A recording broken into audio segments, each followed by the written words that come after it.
Okay,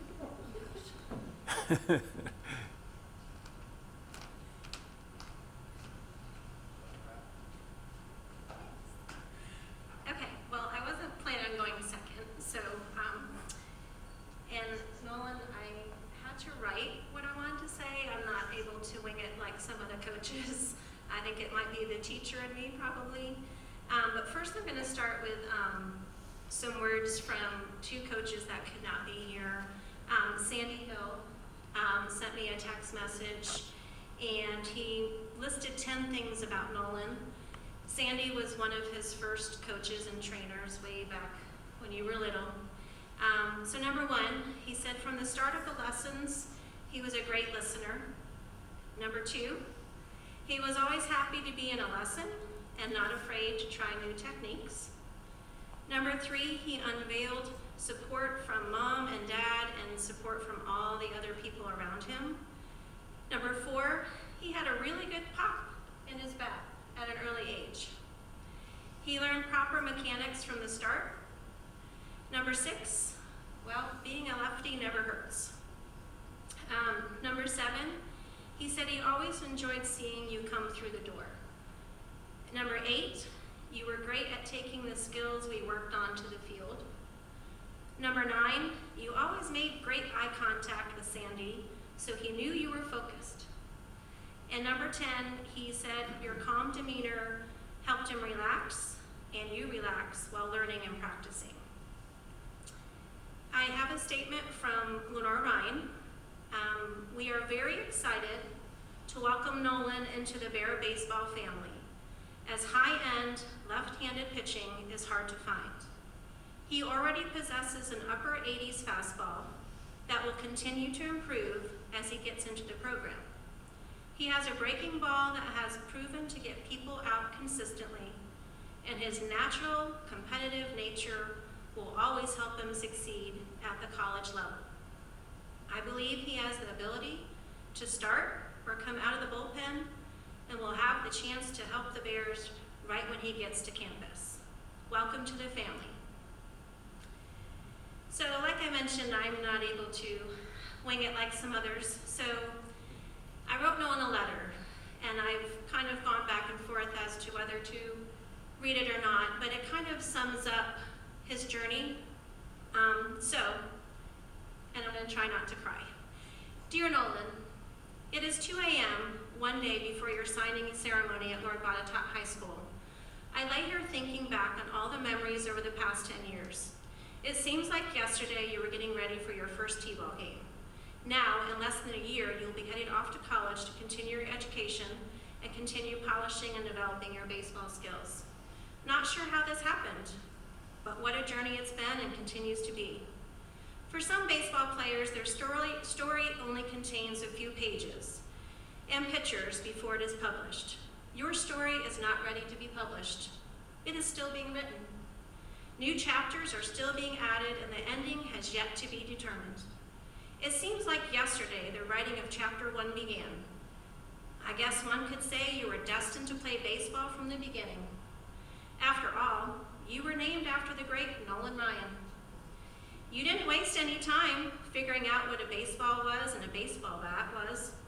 For what seemed to be hours upon hours on a daily basis, I would look out the kitchen window and watch you hit one plastic wiffle ball after another in the yard with your little plastic bat. Some would go over the fence, some wouldn't. Once you emptied the bucket of balls, you'd go around collecting all the balls. Once it was full, you'd go back to your pretend home plate and hit another round. You would do this over and over again, sometimes in the dark, with the porch light on. Just one more hit, Mom, is what you would say when I would call you in. I remember one day, while I threw a bucket of balls to you in the backyard, asking you what you wanted to be when you grew up. You responded that you wanted to be the best baseball player you could be, and you wanted to go as far as you could go in baseball. It was shortly after that the next door neighbor saw me outside when she was throwing a few balls back into our yard that you had fouled into her yard. She shared that she enjoyed watching you hit from her kitchen window and knew you would go far one day. Well, she was right. Now we're here. It's your signing day to go off and play baseball at the college level. Interestingly enough, some things have not changed and some have. You're still swinging and hitting buckets of balls, although now you've graduated to wood and metal baseball bats and real baseballs. Your goal is no longer to hit the ball over the fence in our yard, but it's to hit the ball over the fence at whatever field you might be playing on. Now, that's not to say you've stopped with the plastic bat and balls. You still can't walk past a plastic bat and ball without picking them up and taking a swing. Your goal is no longer to just hit the ball over the fence. It's to hit it out of the yard into the neighbor's yard for a home run this time and not a foul ball. Our backyard has looked like one continuous Easter egg baseball hunt for the years now, thanks to your brother and you, with baseballs laying around all year long. In the chapters following your backyard days, it didn't take long to figure out you were naturally left-handed. Once you stepped on the field for the first t-ball practice, first base and the mound quickly became your home. Now, almost 18 years old, you continue to develop your craft of pitching, and I'm convinced you will never stop learning. We've often talked about how you dominate by out-strategizing the batter or overpowering them. You developed into an outstanding first baseman, and you have taught yourself how to play the outfield, not to mention the hitter you became. It started at Sandy's, with not splashing the water and stretching down the mound. At Dave's, you learned to hit the bottom half of the baseball and make contact at full extension. In the process of learning this, you've broken a TV and some lights in the process. It was learning how to use bands and watching you progress with your run and guns. At Ricky's, you've learned to spread your hits over the outfield fence and have worked with other pitching coaches. These three men have played an intricate part in the hitter and pitcher you are today. After T-ball and coach pitch chapters, there are chapters that follow about all the memories from all the travel ball teams and school teams you've played on over the past 10 years. They are about all of the coaches with varying coaching philosophies who have each played a part in the development of each and every element of your game. They are about the friendships, the relationships you've made on and off the field on this journey. They are about the crazy moments when your mom and brother hit a turkey on the way to one of your tournaments. We will never forget that. It's also about they are about the combined no-hitter in middle school and the no-hitter in high school.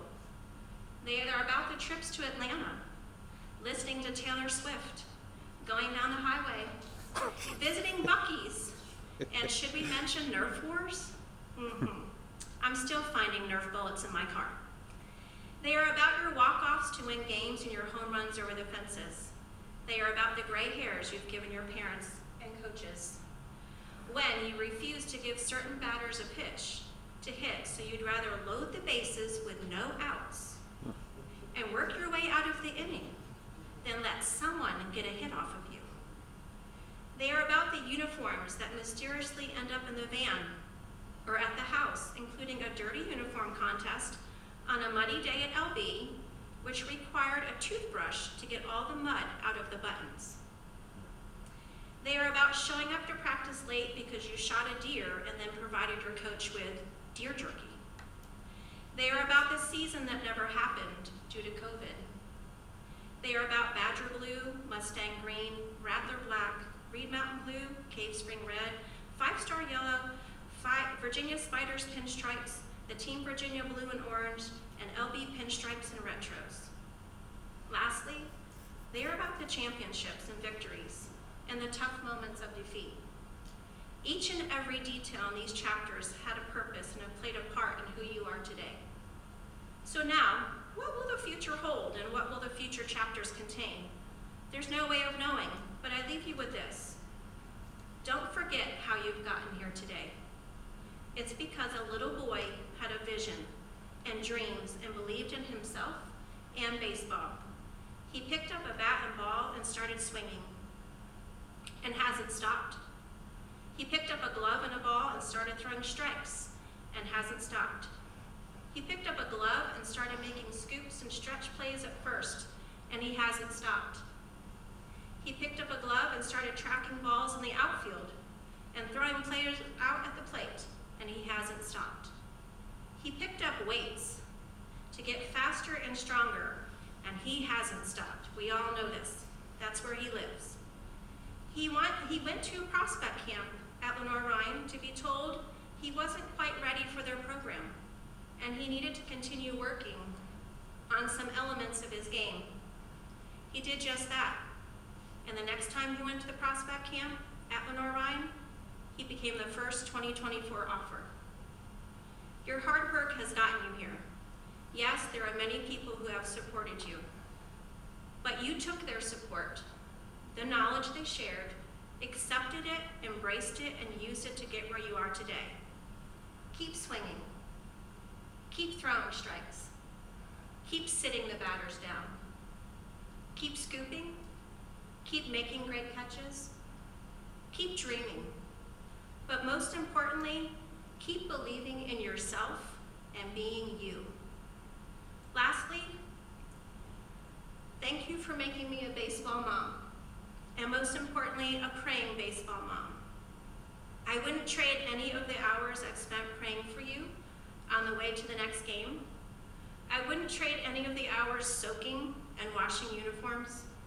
I wouldn't trade the hours I've spent down on the field photographing you and all your teammates on all the different teams you've played on. I wouldn't trade all the miles of travel and hours in the car for practices and games.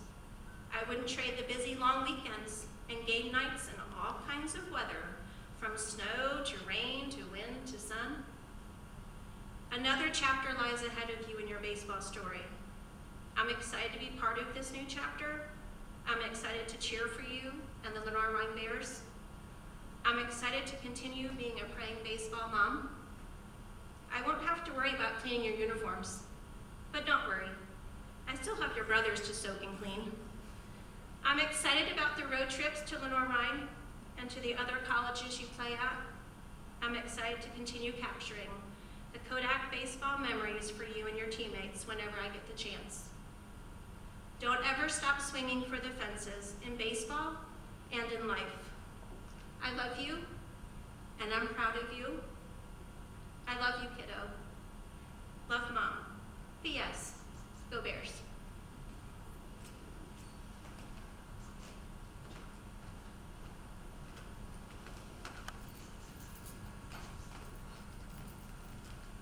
Mine's not going to be quite that long. When Jen told me she was going to write this letter, she told me the elements, and you know, I was very pleased with everything that she was going to say. So mine's going to be pretty short here. A lot of miles. We estimate to have drove over 60,000 miles for baseball. That's a lot. And from the time you were small, Nolan, up to now, you've done nothing but improve every day. I'm so glad school comes easy to him. I'm not sure when he'd have time to do it otherwise. I don't know if anybody from Lenoir-Rhyne's going to see this, but I'm going to tell you what kind of player you're getting. He threw his no-hitter midway through the season. Not to mention, I think he threw a couple of one-hitters. It was quite the stat line. 16 strikeouts, I believe. I think we finished, you almost had to pull it. I think we ended up with 108 pitches. I think you're allowed to throw 110, right? But I'll tell you the kind of player that Lenoir-Rhyne's getting. After that no-hitter, plenty of D1 opportunities became readily available. And Nolan shook the coach's hand a couple of months prior to that no-hitter and said, I want to be a Bear. They offered him, he accepted, and he said, I want to be a Bear. And Nolan made no bones about, he was very polite about it, but he made no bones about saying, I've already committed to this college, and they committed to me, and this is where I'm going. He picked Lenoir-Rhyne. I believe he was 14 years old. Team Virginia playing a tournament down there, and he crushed a ball. He hit it a long way. It was foul, but he hit it a long way. And that was one of the first balls I ever saw get fouled. That people were like, "Where did that go?" Then he did get a base hit after that, but we got back in the car and he's like, "Dad, I like it here." It was raining down there that weekend, but he was like, "I really like it here, and this is where I want to go to school." As quick as he could, as quick as he was able to, he started pestering the coaches. And as Jen said earlier, there's no point in totally reliving what she said, but we did go to that first prospect camp he was able to go to, and he was a little wild. Everybody that's watched Nolan pitch, like she said, he'll walk the bases loaded and strike out the side. And he worries that guy to death. But anyway, they told him, they said, "You've got the velocity you need," because he does throw hard. "You've got the velocity you need. The spin rate on your curveball is just stupid. But we need you to throw more strikes." The way these prospect camps work, a pitcher gets either an inning, the 3-out inning, or 5 batters. Nolan threw last in that particular prospect camp. Every other pitcher faced 5 batters. Nolan struck out 2 and popped one up to second base. The fielders, they weren't really sure what to do.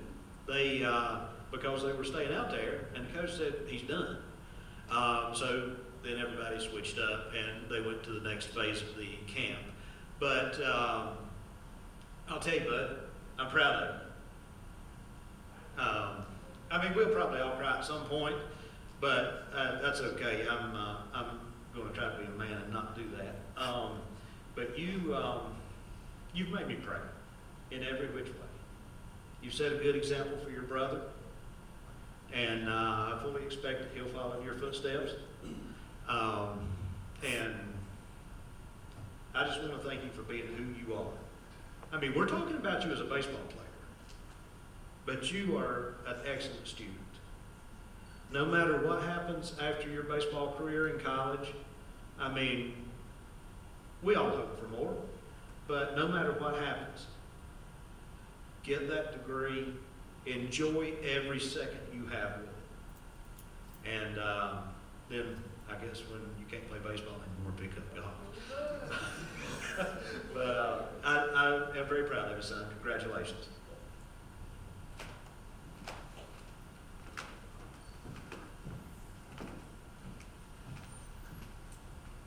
Well, now we're here.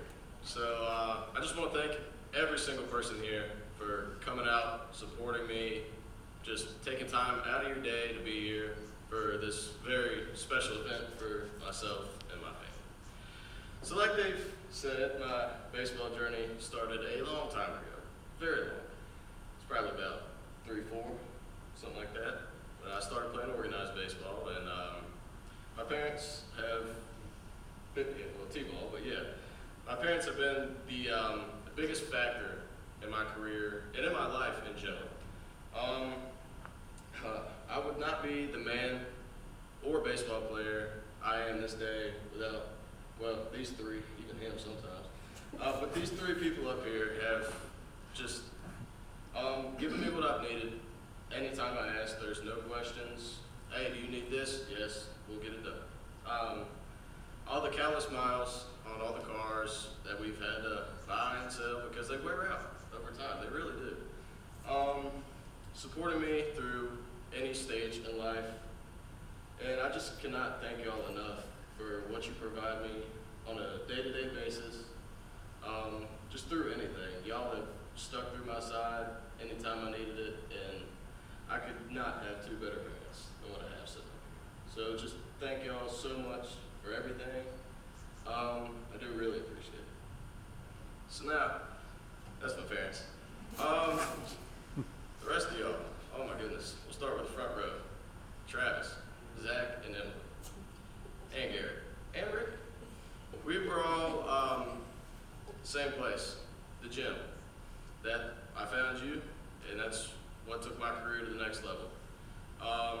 You gave me a love, all of y'all have given me a love for the gym, for my sport, the competitive aspect that I was really looking for. And I just, 3 a.m. lifts, midnight lifts, whatever it is, y'all were always there with me, be it late or not. Y'all were always there with me whenever I needed it. And I just cannot thank y'all enough. Ricky, Dave, my coaches, you were more day one, and I found you later. Y'all have made me the baseball player I am today. Teaching me my swing, teaching me how to throw, teaching me how to pitch, and teaching me the mental aspect of the game that honestly not a lot of coaches can provide to their students. Thank you guys so much for everything y'all have done as well. It means the world. Got some former teammates in here. I just want to thank all of my former teammates, pushing me every game, every practice. We do fight a little bit, but I mean, look, we're brothers at the end of the day. We're all on the same journey. And other coaches right there, my Botetourt coaches, thank y'all for everything, putting up with me every day. I couldn't imagine putting up with myself every day. It's got to be brutal. But y'all have really shown me what real baseball is. What are we, 3-time district champs, something like that? Back to back? Oh, that's pretty good still. We got one more to go. That'll happen this year. We got that on camera.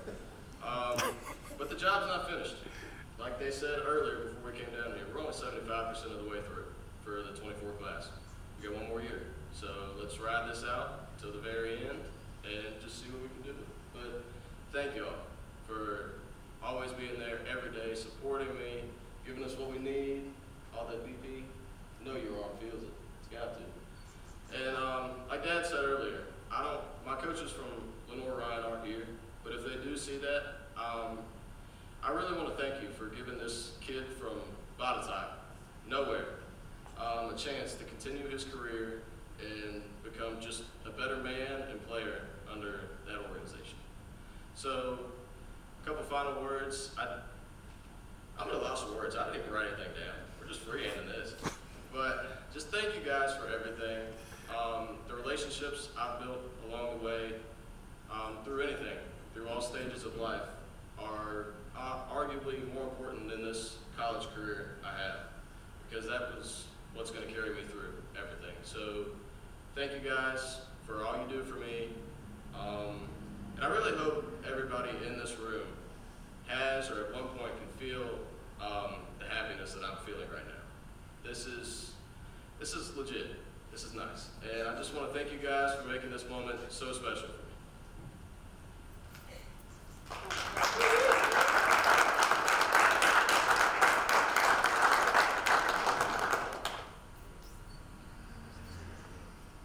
All right, everybody out here, want to come up, Coach Christensen? Anybody? Go ahead. I don't talk, I'm terrible.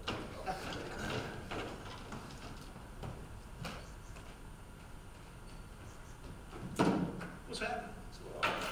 Hi guys, my name is Dave Christensen, and I've had the Rip City Baseball Training Center down in Salem for 28 years. And you know, when Nolan first came in, he and his dad came in for maybe over a year before I even had a chance to meet him, because I was working a full-time job, and then I would get in there in the evening, probably 6 o'clock in the evening, and they were already long gone, or I was busy doing lessons. And anyway, talked to Dan, and you know, Dan was just asking for some. We just started talking about baseball, asking some baseball questions, and wanted me to take a look at Nolan. And I will tell you, the first thing I noticed about Nolan was, as a coach, and you guys that coach understand this, sometimes you got to kick your players in the butt to get them to really put forth the effort you're looking for. You got to hold this guy back. You got to keep him from hurting himself. If he could train 24 hours a day, he would. And that was my first impression of him. And so immediately I had respect for how he goes about playing the game of baseball. And, you know, I've had the pleasure of working with him for the last couple of years. And he's what coaches look for, because, you know, that kind of fire, that kind of enthusiasm for the game is contagious. Just like guys that just go through the motions, that's contagious. So if I was going to build a team around somebody, it would certainly be someone like Nolan. I've gotten to know his mom and dad and his younger brother. And I will tell you, and Nolan said it very well, you don't get here by yourself. You know, the coaching staff that has worked with him here at Botetourt High School, all of the thousands of miles that they've driven to get him to and from showcase tournaments. I think at one time Nolan was playing for 3 teams in a summer program, 3 different teams. Like I said, he'd play baseball 24/7 if he could. But that shows not just the dedication of Nolan, but the dedication of the family. And you know, I work with a lot of guys at Rip City, and I've been around a long time. And there are guys that can get there by themselves, but man, when you got that family support, that is huge. And it's been a real pleasure just to watch you guys as a family support him. And you know, I know that means a lot to him. So I want to wish you the best of luck. I know you'll be home a lot. Anything that we can ever do for you at Rip City, our door is always open. We're proud to call you an alumnus. Yeah, Lenoir-Rhyne they're getting not just a really good baseball player, whose best baseball I think is still ahead of him, but they're getting somebody that he's going to be a great teammate. He's going to be a great influence in the locker room. He's the real deal. And so I'm proud to be here and say a few words about him, because he's going to go far. He's going to be successful in whatever he does. And, you know, I tend to think of my players as my own. So I kind of feel like a second dad up here, and I'm proud of him, very proud of him. So congratulations. I can promise you no one's going to outwork him. So anyway, good for you, man. I'm proud of you. All right.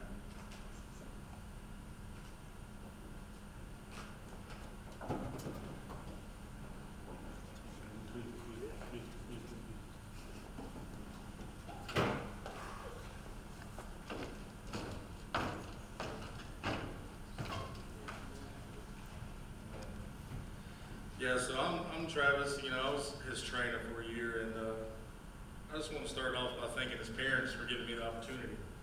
You know, they came into the gym. You know, we had just got it done, and they seen that I was a trainer and started talking to me about training their son, and they just kept talking about this kid and how dope he was already, and how strong he was, and how focused. And you know, I have a lot of parents that do that, and but they underestimated what I got that day when he came in.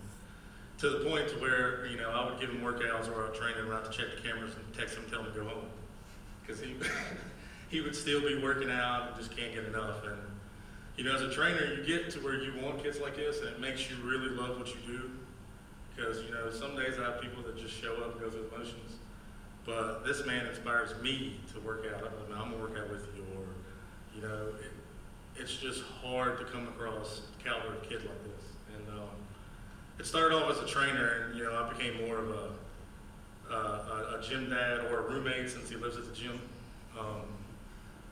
But more than that, a brother, like somebody that, you know, I've always opened the door where he can talk to me about anything, or even me as an adult. You know, this man's so mature that I would talk to him about stuff in my life also. And he's just, I compare all my athletes to him. You know, if I have athletes not doing what they're supposed to, I was like, well, you know what Nolan did today? You're not going to believe it. Oh, well, I got to beat him. I got to do this.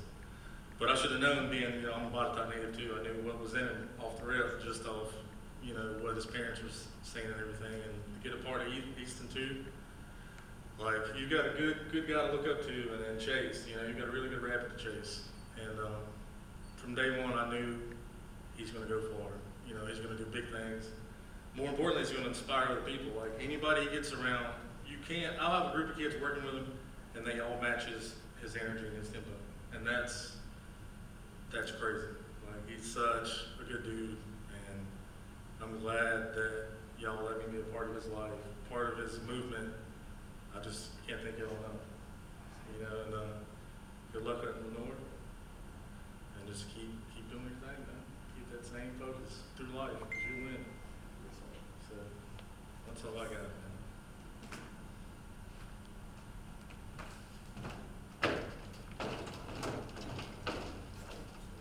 Anybody else? All right, well, I guess it's time to know name on the paper.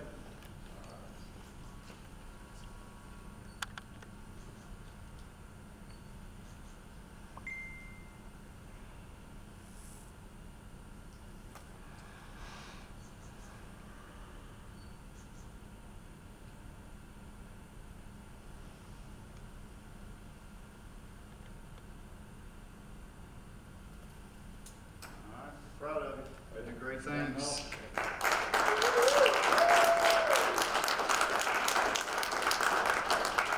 To me personally, this means the world, honestly. The great coaches from Lenoir-Rhyne have given this kid from the small town of Botetourt a hope and a dream that I can continue to play baseball at the next level. So this just means everything to me. You know, the big thing you mentioned, so much support, family, coaches, friends, and they say that, hey, we got to pull you out of the gym, we got to pull you out of Rip City. Yep. But how does that help you to have that support? It pushes me. It pushes me day to day. These are my people, and honestly, this is who I'm going to make it for. I'm not doing this just for me. I'm doing this for all the time, hours, and money that all these people have thrown into me as a human being. And that's just the type of unconditional love and support that can't be bought, can't be asked for. It just gets developed through random acts of life, honestly. So these people are what pushes me every day to compete, beat myself, become 1% better every day. I tell you what, I've seen you do your thing on the mound. You have a little swagger on, but obviously, That's it. like really, you load up the bases. Hey, I'm striking everybody out. Where does that swagger come from? In a good way. It's not like it's a good swagger though, because you know you're very confident. You got to be a starting pitcher. Right. I'm gonna run back to that topic. That swagger comes from the people. These people give me confidence day in, day out. You know what? You can do this. You're better than this person. You are going to go out there and just dominate. And that's what makes me who I am on the mound. I know I'm doing it for these people, and I know they have my back through anything, fail or not. What are you going to major in, Lenoir? I'm going to major in business, probably business analytics, and I'm going to take over my father's business, and we're just going to run it.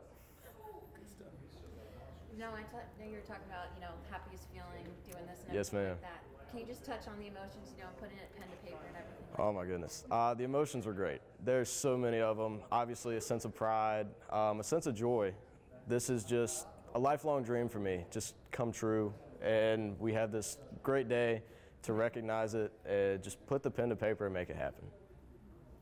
And then I know you touched on it a little bit, but just seeing, you know, all the people come out and hearing, you know, former coaches, what they had to say about you, just what does that make you feel? It means a lot. Obviously, coaches come and go, but these coaches, and I've been very fortunate with every coach I've ever had, has stuck through me with every walk of life. Anything I need, always there for me. No questions asked, just like my family. They've become like other fathers to me. It's kind of crazy how it works, but it just means everything. I cannot thank them enough for coming out today. All right. Well, congratulations. Thank you, It's kind sir. of neat to be named after Nolan-Rhyne. Right? Yeah. There you Yep. go. You got a little swagger like he does. Got to. Good deal. Thanks, son. Thank you.